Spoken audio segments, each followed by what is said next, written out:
Friends, તમારું સ્વાગત છે મારા કિચનમાં.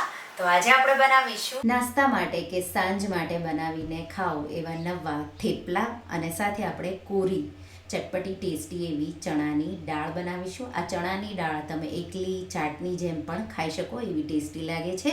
તો ચાલો બનાવીએ. તો પહેલાં આપણે ચણાની દાળને પલાળી દઈશું. તો 1 કપ જેટલી ચણાની દાળ લઈ સારી રીતે ધોઈ લઈશું. ઉપર સુધી પાણી ભરી 3 થી 4 કલાક કે સવારે બનાવી હોય તો રાત્રે પલાળી દેવાની. થેપલાનો લોટ બાંધી લઈશું. તો એના માટે મેં અહીંયા 2 નાના અને 1 મીડિયમ એવું બીટરૂટ લીધું છે. બીટરૂટને આપણે છાલ ઉતારી લઈશું. તો તમે થેપલા હંમેશા દૂધીના કે મેથીના ખાતા હશો, પણ આ રીતે બીટરૂટના તમે ક્યારેય નહીં બનાવ્યા હોય. બીટરૂટ ખૂબ જ હેલ્ધી છે, આપણે ઓછું ખાઈએ. આ રીતે જો તમે રેગ્યુલર થેપલા બનાવો એમાં હંમેશા જો આ રીતે બીટરૂટ નાખશો તો તમારા થેપલા બહુ હેલ્ધી થઈ જશે. તો બીટરૂટની મેં છાલ ઉતારી લીધી છે.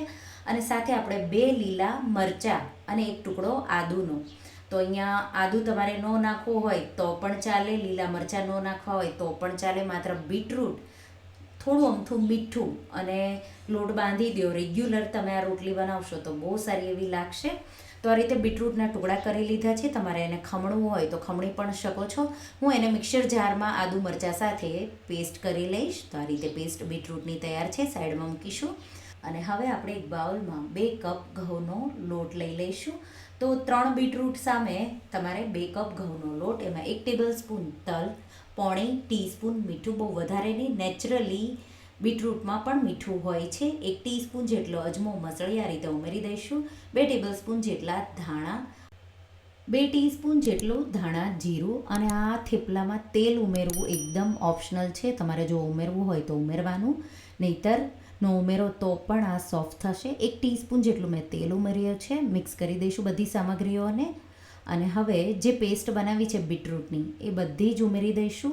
તો જેટલું બને એટલું આપણે આ જ પેસ્ટથી લોટ બાંધવાનો છે. જો તમને જરૂર લાગે તો મિક્સર જારમાં થોડું અમથું પાણી ઉમેરી રિન્સ કરી અને આપણે એ થોડું વાપરીશું. તો આ રીતે મિક્સ કરી દઈશું, એકદમ સારી રીતે મસળી લઈશું. તો બને એટલું બીટરૂટનું મેં બધું જે પેસ્ટ છે એ મિક્સર જારમાંથી લઈ લીધી છે. અને જરૂર લાગે તો જ આમાં તમારે પાણી ઉમેરવાનું છે. તો હવે મિક્સર જારમાં મેં લગભગ 3 થી 4 ચમચી જેટલું પાણી ઉમેર્યું અને થોડું થોડું આ રીતે જરૂર લાગે એટલું ઉમેરી અને મેં જેવો આપણે થેપલાનો લોટ બાંધીએ એવો લોટ બાંધી લીધો છે. એમાં 1 ટીસ્પૂન જેટલું તેલ ઉમેરી લોટને મસળી અને ઢાંકી 10 મિનિટ જેવો રેસ્ટ થવા દઈશું. અહીંયા જો તમારે સિમ્પલ રોટલી બીટરૂટની બનાવવી હોય તો આ રીતે પેસ્ટ બનાવીને કે પછી ખમણીને તમે ઘઉંના લોટમાં જેટલો લોટ લ્યો એટલું બીટરૂટનું ખમણ લઈ લોટ બાંધી લેવાનું. ચણાની દાળ સારી રીતે પલાળી ગઈ છે. મેં 3 કલાક જેવી પલાળી છે. પાણીની તારી આ રીતે પ્રેશર કુકરમાં દાળને ઉમેરી દઈશું. અને સાથે આપણે એમાં 1/4 ટીસ્પૂન કે પછી સ્વાદ પ્રમાણે મીઠું અને સાથે 1/4 કપથી થોડું ઉપર પાણી. તો આપણે પાણી માત્ર દાળ બફાય એટલું જ ઉમેરવાનું છે, વધારે નથી ઉમેરવાનું. ઓછું ન રહે એ ધ્યાન રાખવાનું. તો આ રીતે 1/4 કપ ઉપર થોડું પાણી ઉમેરશું એટલે પાણી ઇનફ છે. અને 2 વિસલ મીડિયમ ફ્લેમ પર કરી લઈશું. તો કુકર થાય અને પ્રેશર નીકળે ત્યાં સુધીમાં આપણે થેપલાનો લોટ આ રીતે મસળી લઈશું.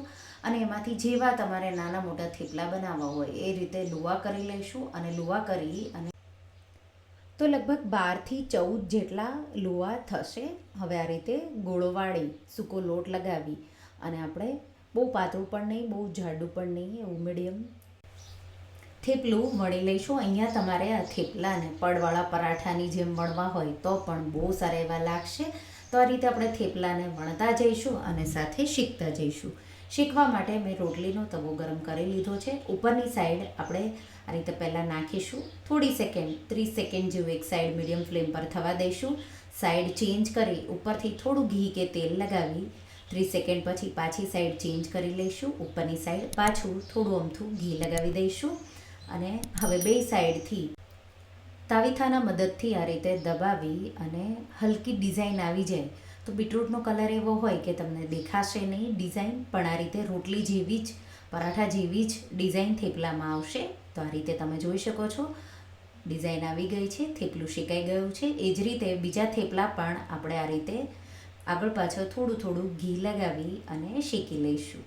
તો આ રીતે હવે થેપલા હું બીજા ગેસ પર કરી રહી છું અને આપણી ચણાની દાળ છે એ બફાઈ ગઈ છે. 2 વિસલ થાય એટલે ગેસની આંચ બંધ કરી અને પ્રેશર નીકળવા દઈશું. પ્રેશર નીકળે એટલે કુકર ખોલી અને દાળનો દાણો તમારે આ રીતે થોડો દબાવી અને ચેક કરી લેવાનો. જો તમને લાગે કે કાચી છે તો થોડું પાણી ઉમેરી હજી 1 વિસલ કરી લેવાની. તો દાળ આપણી એકદમ સારી રીતે બફાઈ ગઈ છે. દાળને વઘારવા માટે 1 ટેબલસ્પૂન જેટલું તેલ ગરમ કરીશું. એમાં 1 ટીસ્પૂન રાઈને થોડી ફૂટવા દઈશું.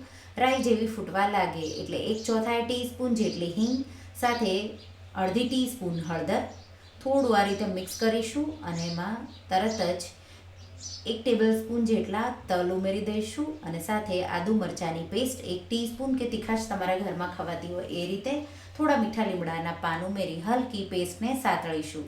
જેવી પેસ્ટ સતળાઈ જાય એટલે બાફેલી દાળ મેં એને નિતારી લીધી હતી ચારણીમાં અને પછી મેં એમાં ઉમેરી છે.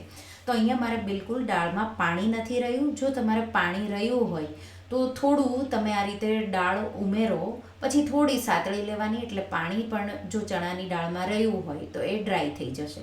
થોડા મેં ઉપરથી વધારે તલ ઉમેર્યા છે.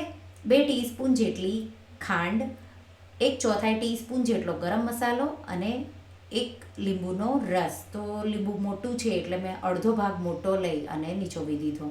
તો હવે અહીંયા તમારે મીઠું, ગળપણ અને ખાંડ તમારા ઘરમાં જે રીતે ખવાતું હોય કે ફાવતું હોય એ રીતે તમારે ઉમેરવાનું. લાસ્ટમાં થોડો સારો એવો દાળનો કલર આવે એટલે થોડું અમથું કાશ્મીરી લાલ મરચું ઉમેરી દઈશું અને 1 ટીસ્પૂન ધાણા જીરું પાવડર ઉમેરી મિક્સ કરી અને અડધી મિનિટ જેવું આ રીતે સાતળી લઈશું. તો હવે આપણી ચણાની દાળ એકદમ ડ્રાય એવી અને તમારે જો થોડી સોફ્ટ જોવે તો થોડું પાણી ઉમેરી અને એમને થવા દેવાની. તો એ રીતે સોફ્ટ પણ થશે. અને ઝીણા કાપેલા લીલા ધાણા અને જો ફુદીનાના પાન હોય તો એ પણ ઉમેરવાના. ચણાની દાળના સમોસા તમે ખાતા હોય એવી ખાવામાં તમને આ દાળ લાગશે.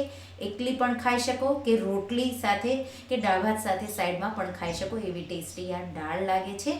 તો ગરમા ગરમ ચણાની દાળ અને સાથે આપણે થેપલા સર્વ કરીશું. સાલડ, પાપડ, દહીં કે છાશ સાથે તમે સર્વ કરો. આ થેપલા તમે અથાણા સાથે પણ ખાઈ શકો છો, બટેટાની સૂકી ભાજી સાથે પણ ખાઈ શકો છો. જો તમે ક્યારેય આવા બીટરૂટના થેપલા કે આવી ચટપટી ટેસ્ટી એવી ચણાની દાળ ન બનાવી હોય તો આ રેસીપી એકવાર જરૂરથી ટ્રાય કરજો. તો સવારના નાસ્તામાં કે બપોરે લંચમાં કે એકલા થેપલા તમે સાંજે અથાણા અને ચા સાથે પણ ખાઈ શકો છો. તમને આ રેસીપી કેવી લાગી તો મને કમેન્ટમાં જરૂરથી જણાવજો. અને જો તમને આ રેસીપી ગમી હોય તો આ રેસીપીને લાઇક કરજો, વિડીયોને શેર કરજો અને મારા ચેનલને સબસ્ક્રાઈબ કરજો. અને આવી જ નવી રેસીપીઓ માટે તમે બેલ આઇકન બટનને પ્રેસ કરજો. Thank you for watching.